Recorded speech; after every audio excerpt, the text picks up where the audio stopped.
coach no all corner one bar man and yenyan and TSA team manager and almost started training with that coach actually no free Hamza say we be obiano na some yes ombra na coach bi ani ho okay 2 years enti se coach ne kono Hamza an assistant ko baba na mane say so bo Hamza mane say me kona plan we na yeto if only the coach we nam dey to sa enti e be Tuesday because team na could break after the team can come more break o and a kasa be mu the team no muni match weekend and next week so muni match it be a Hamza for the first 3 days you know Thursday Friday Saturday the next 3 weeks good that Thursday Friday Saturday no any omunya physicals Monday any omunya we yes ana head coach eso ja to my assistant the question back we be say na say the prince Owusu ja training program eto ho and my Hamza Hamza Owusu ana because clearly the answer to that question is no. Enti official dom the statement ba ne kending ti ebeje the lawyers of fudu kudi tum no the other by ne ebeje atum. But the point that we are making is that internally there are issues and they need to resolve it. If we are young means what to say statement will be that 99 good plus 1 bad is equal to a bad person. Means what is asem na obi betima ye papa saa bone ba ko obeye no ye begina so aka ni nyina che papa na obeye IMC na ba be serve Kotoko e konfie miensa jibo so man toto omo nyoma yi no ma wie ye no o man guide no anhyehya wa ha e be wie no na nkoma amanfo be dia fa IMC ni nyina ba be ye bone. And it can go a long way to affect the personalities in other places. This is Kotoko. Kotoko ne ha se djuma. Se obeye na kwan a obefa so akono anya kwan pa. Eye den kwan pa ni bi betimi ayo de obeti ase no akoka mo. Be bra wo kona amode mo tesen. Enu timi kura eja ska bi to achitafo ni trim. Ema anytime ye bobo odin bia first comment na beba no enye papa. And we are talking about supporters omo numbers yenim. To achinabos wakwa akugina baby. Ye bo odi o sa papa no. Ebi wadwuma pa waye wo Kotoko ne baby bebre ni nyina no. Mo se bone ketua bi in the last 2 months no. Na kata ni nyina so. Afi na wo personality no in other activities a person okoye de ball bra no. Na ba affect no. Enti structure na clear.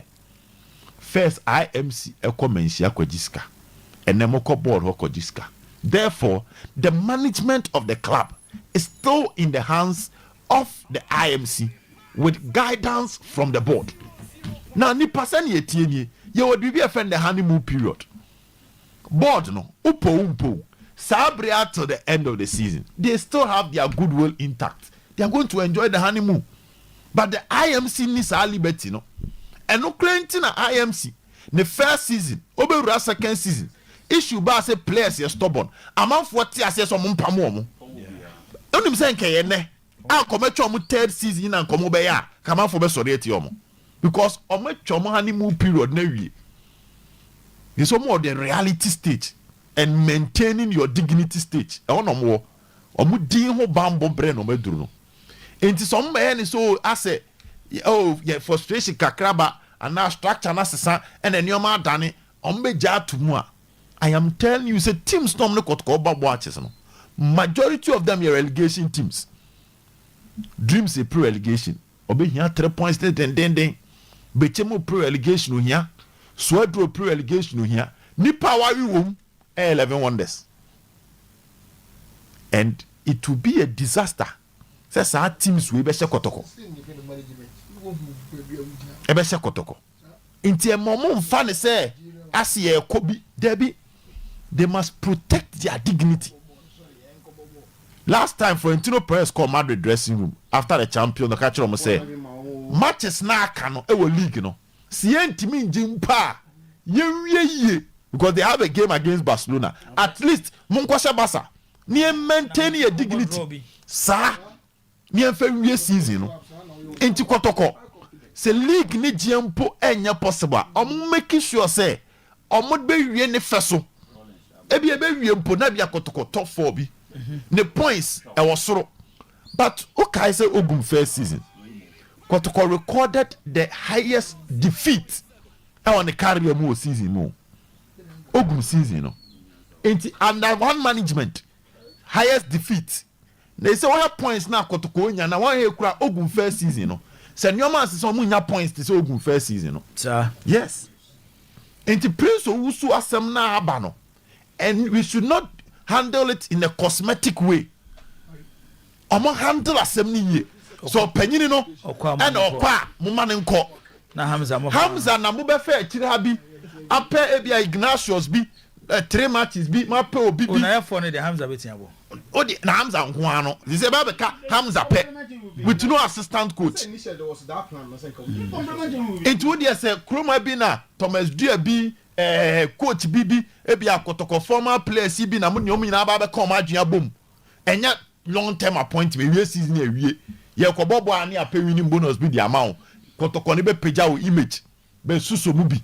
Ye benya coaches ni bi Hamza na ankasa no kra no. Obetimi anya nipa 2-3 bi e dia ka no nom de wie season no in a respectable manner. No ma hand over my board no. So anya ne sa MPP after losing the election December 7th. Sa 1 month. Their plan was to better everything. Inflation on better so, fuel price on better so. Send ye de mawa. On make us a 7th January de ma ono. Na fuel price need to say because that should be the back them. Can come lose election come you many. But we steady as 1 month too many break per se dollar mo so at least Andrew level be. Inti send your management dey kon 4 no mo kwaje water kwaba ya na